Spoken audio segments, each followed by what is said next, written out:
Seeing is happening. Hearing is happening. Feeling is happening.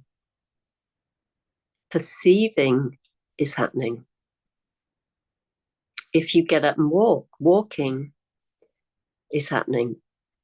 Or eating is happening. Watching is happening. With all of these functions, can you take credit for any of it? Can you take credit for your digestive system? Can you take credit for the process of elimination? Can you take credit for thoughts that pop into your mind and thoughts that dissolve and disappear? Can you take credit for moods and feelings? Can you take credit for any of it? Can you take credit for being born? Can you take credit for the day you die?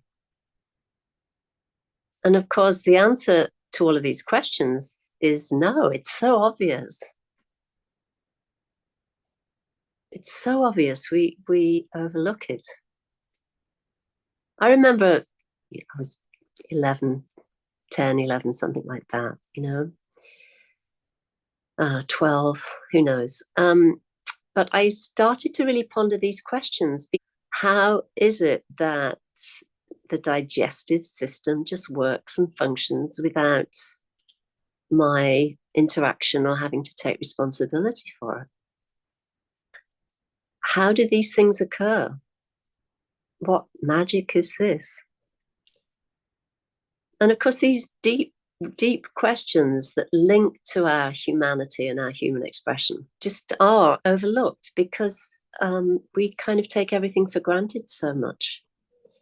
And because we can be so heavily identified with being the person, being the mind, being the emotions, being thoughts and feelings, being everything, being the one who decides when to eat or when not to eat. We become identified with being the idea, the story, the narrative.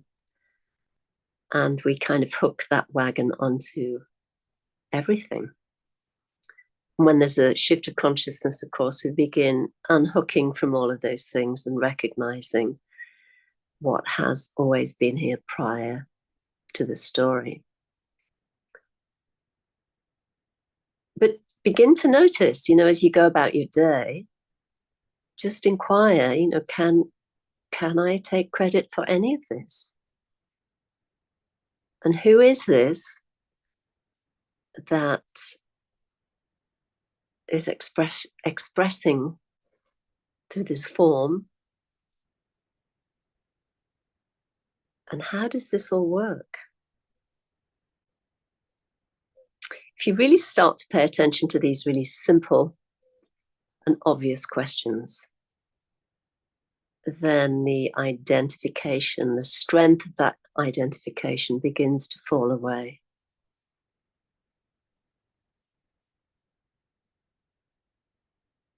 And what we see, what we connect in with, is the silence of our own beingness, the vastness of who we are prior to any identification story. It's so obvious. So I'll leave that with you. I hope all is well. If you enjoy this content, then please subscribe. Feel free to leave a message below. And let's connect again soon. Bye.